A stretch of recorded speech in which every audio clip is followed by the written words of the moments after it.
Oi gente, meu nome é Tainá, esse é o canal do blog Dias Radiantes e que bom que você tá aqui. Hoje eu queria compartilhar com vocês uma tag que chama Problemas de um Leitor.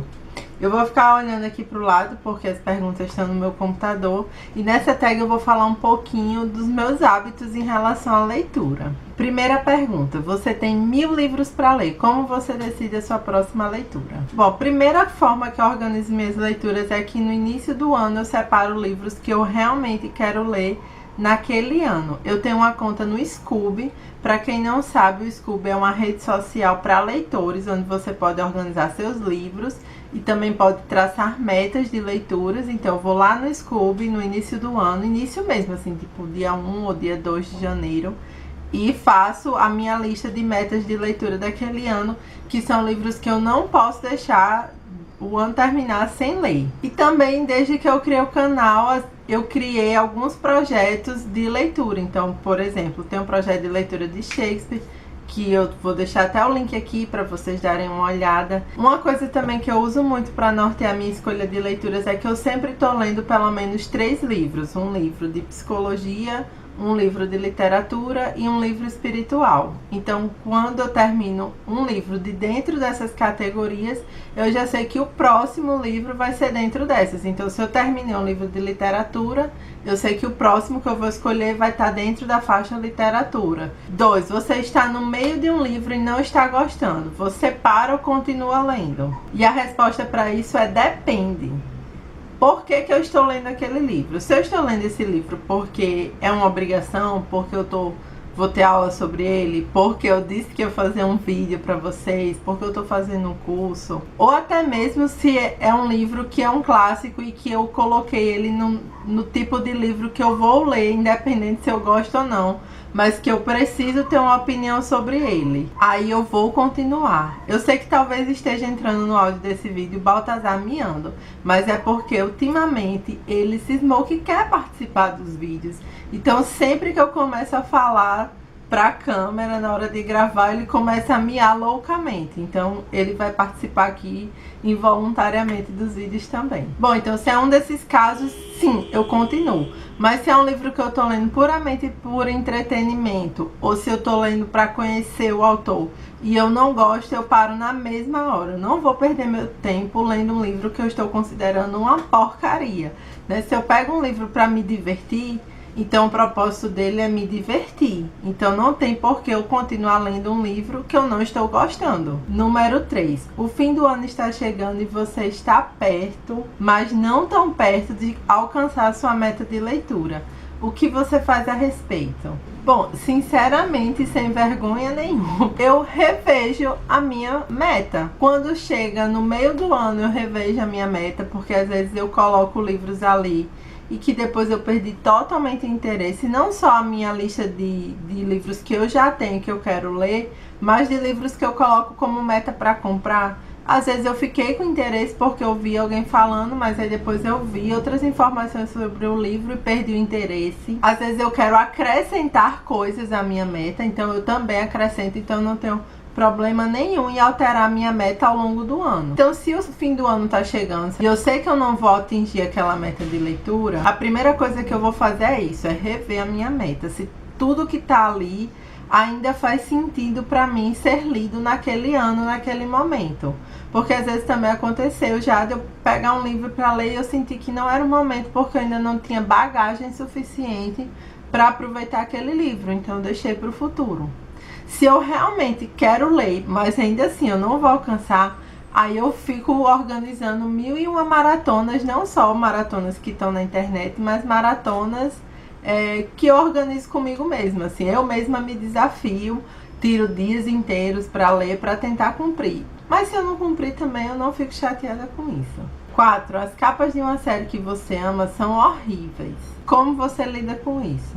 Assim, gente, eu sei que livros físicos bonitos são a coisa mais legal do mundo, mas eu também não morro se eu acho a capa feia, porque tem um certo ponto, claro que tem coisas que são feias, que todo mundo vai concordar que é feio, e coisas que são bonitas e todo mundo vai concordar que é bonitas, mas a maioria das coisas vão ser variáveis de acordo com a opinião das pessoas. Então às vezes tem capas que todo mundo acha horrível E eu não achei horrível, eu só não achei linda, mas tipo, normal.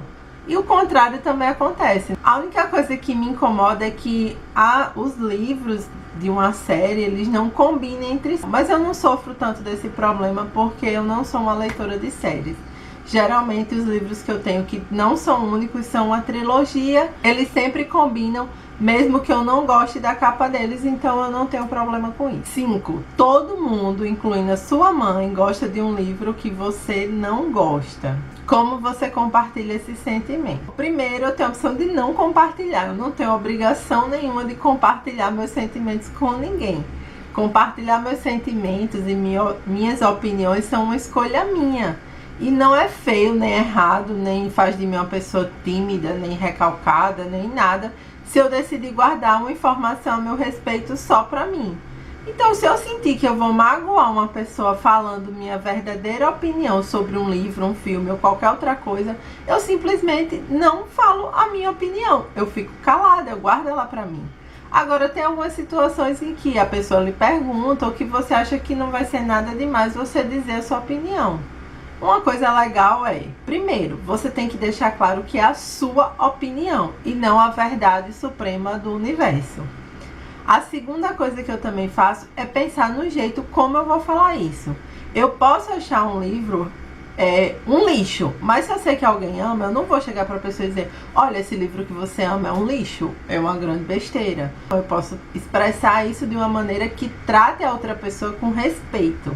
E a outra coisa que eu faço também é dizer a minha opinião baseada em argumentos concretos, né? Eu digo o que tem naquele livro especificamente de concreto que fez eu não gostar. E aí a pessoa também vai ter que respeitar a minha opinião. 6. Você está lendo um livro e está prestes a começar a chorar em público. Como você lida com isso? Bom, primeiro eu preciso dizer que eu não sou uma pessoa que chora fácil. Eu até já comentei isso aqui, acho que na tag de 50%, que tinha uma pergunta, um livro que me fez chorar. Não é fácil um livro ou um filme ou uma música ou qualquer outra coisa me fazer chorar. Ele tem que ter uma combinação de elementos muito específicos. Mas se eu estou em público ou na frente de quem quer que seja e um livro tá prestes a me fazer chorar, ele vai me fazer chorar. Eu não vou parar minha leitura por causa disso. A não ser que eu queira, né? Mas se eu tô envolvida na história, prestes a chorar, eu não vou parar minha leitura por causa disso. Eu não vou esconder que eu estou chorando, porque as pessoas choram. E as pessoas não deviam ter problemas em serem pessoas reais, que têm sentimentos reais. Ninguém tem problema em demonstrar raiva. Então por que as pessoas têm problema em demonstrar que choram? Né? Então eu não vou esconder meu choro nem nada. E pode acontecer, como já aconteceu, de alguém fazer um comentário me ridicularizando, tipo, você tá chorando por causa de um livro, como você é besta, como você é chorona, como você é manteiga derretida, ou qualquer coisa desse tipo. Bom, a minha resposta é: e o que você tem a ver com isso? É mais ou menos assim. Eu não acho que seja nenhum constrangimento isso acontecer, não. 7. A sequência do livro que você ama acabou de sair, mas você esqueceu parte da história anterior. Você leu o anterior novamente? Você pula para a sequência? Você lê uma sinopse ou resenha ou chora de frustração? Bom, acho que se é um livro, uma sequência de um livro que eu amei, mas eu esqueci detalhes da história, eu vou reler, porque eu amei, né? Se fosse uma coisa que eu não gostei tanto, que eu achei chata, realmente eu ia optar por ler uma resenha ou pular direto para a sequência, porque por algum motivo eu teria que ler.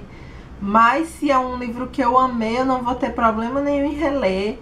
Mesmo que eu lembre, talvez até eu releia para ter mais fresca a história, para talvez pegar detalhes que eu não peguei da outra vez. Então, se é um livro que eu amei, eu leio sim o livro anterior, sem problema nenhum, mesmo até que eu me lembre. 8. Você não quer que ninguém pegue seus livros emprestados. Como você educadamente diz às pessoas que não quando elas perguntam. Aí é que tá, eu não tenho problema em emprestar meus livros. Durante muito tempo, eu não tive acesso a livros, eu não tinha dinheiro para comprar livros de forma alguma. Também antes não era tão acessível como é hoje, com as livrarias online que dão desconto, então você consegue achar livros com preço mais em conta, mas mesmo assim eu sei que nesse Brasilzão de meu Deus tem muita gente que não pode dar nem R$ 20 em um livro. Soma-se também o fato que em muitas cidades não tem biblioteca, ou simplesmente as bibliotecas não são acessíveis. Eu moro em Natal, que é uma capital, e eu, sinceramente, a única biblioteca pública que eu conheço é da Universidade Federal do Rio Grande do Norte, e só podem pegar livros lá quem são alunos da universidade. Houve um tempo em que eu não tinha livros, e eu ia amar que alguém me emprestasse um livro para eu poder ler, para eu ter acesso a tantas histórias maravilhosas. Então, simplesmente, eu não tenho pena nenhuma de emprestar meus livros. Mesmo que às vezes meus livros voltem amassados, com leves danificações. Mas assim, essa não é a questão, né? Pra mim a questão é que eu tô comprando livros e juntando livros com o objetivo de construir uma biblioteca. E ninguém constrói uma coisa dessa pra si, né? Quer dizer, pode construir, mas não é o meu caso, né? Isso aqui eu tô fazendo como um reduto cultural. E eu fico muito feliz em emprestar meus livros. Eu fico muito feliz quando eu falo de um livro e uma pessoa diz: poxa, eu quero ler, você me empresta? E eu com o maior prazer vou emprestar a pessoa. A única coisa que me chateia é a pessoa pedir livro emprestado e não ler, e devolver sem ler. Isso me chateia. Mas qualquer outra coisa não me chateia, eu fico muito feliz. E seria até bizarro eu ficar aqui falando sobre um monte de livros com o único objetivo de incentivar o consumismo, de você dar dinheiro para as editoras, né? Então eu empresto a todo mundo que me pedir, mesmo se eu mal conhecer a pessoa, mesmo se eu não tenho certeza se a pessoa vai cuidar tão bem assim do livro, eu empresto, desde que ela vá ler realmente. 9. Déficit de atenção. Você não conseguiu ler os livros que você queria no último mês. O que você faz para voltar a ler mais? Que agora inventaram um termo, né, que é a ressaca literária, que é quando você passa por um período assim que você não está muito a fim de ler. E realmente, quando você quer manter sempre um ritmo de leitura, às vezes acontece. Ou porque você lê uma história muito legal e ainda está muito ligado àquela história, ou porque você está sem tempo e não pode se dedicar tanto à leitura. E principalmente quando você quer manter um ritmo constante de leitura. Então acontece. E eu não tenho muito segredo do sucesso, não. Assim, o que eu faço é deixar sempre um livro à mão quando eu vou para qualquer lugar, porque aí esperando o ônibus, durante o trajeto do ônibus, ou esperando numa fila, ou qualquer coisa assim, já é uma oportunidade de você ler 1 ou 2 páginas. Eu continuo organizando minhas metas de leitura e fazendo o diário de leitura que eu faço em relação aos livros que eu leio. Mesmo que eu nunca cumpra, sei lá, eu boto a meta de leitura 20 páginas no dia e eu vou lá e leio 2. E eu vou lá e boto a caneta vermelha porque eu não cumpri minha meta. E às vezes eu faço isso semanas a fio, assim, eu passo 3, 4 semanas lendo muito pouco, mas eu continuo preservando meus hábitos. Eu não abandono, eu não digo, desisti, não tem jeito, estou de ressaca literária, não consigo ler. Não, eu penso sempre assim, poxa, eu não tô conseguindo ler, mas bora lá. 10. Há muitos livros novos que foram lançados e você está morrendo de vontade de ler. Quantos deles você realmente compra? Eu diria assim, um ou nenhum. Eu tendo sempre a não comprar lançamentos. Não só livros novos que foram lançados, mas também edições novas de clássicos. Porque eu espero sempre um tempo para ver o que é que as pessoas vão dizer, o que é que as pessoas vão achar, para ver se realmente aquele investimento, aquele meu dinheiro vai valer a pena naquele livro, para eu não me arrepender. Porque, como eu já disse, houve um tempo em que eu não tinha acesso aos livros, então hoje em dia eu tenho, mas não é por isso que eu vou ficar desperdiçando meu dinheiro com um livro porcaria, né? Então, eu espero sempre um tempo. Agora, esse tempo varia, às vezes são poucos meses, 2, 3 meses, às vezes chega a ser mais de 1 ano. E pergunta 11, a última pergunta dessa tag. Depois de ter comprado todos os livros que você tanto queria, quanto tempo eles ficam realmente na sua prateleira até que você os lê? E a resposta depende. Tem livros que eu comprei e que no mesmo dia eu comecei a ler, ou então terminei, finalizei as leituras que eu tinha no momento e logo em seguida comecei a ler. E tem livros que até hoje estão parados na minha estante. Uns porque eu sinto que ainda não é o momento de ler, que eu preciso ter mais bagagem como leitora, mais maturidade enquanto pessoa para apreciar melhor aquele livro. E porque quando eu for ler eu preciso tirar um tempo e me concentrar para fazer daquela leitura realmente um estudo. E outros porque eu tô empurrando com a barriga mesmo. Bom, é isso, gente. Eu espero que vocês tenham gostado da tag. Clique em gostei. Se inscrevam no canal para acompanhar os próximos vídeos. Um beijo e até a próxima. Tchau!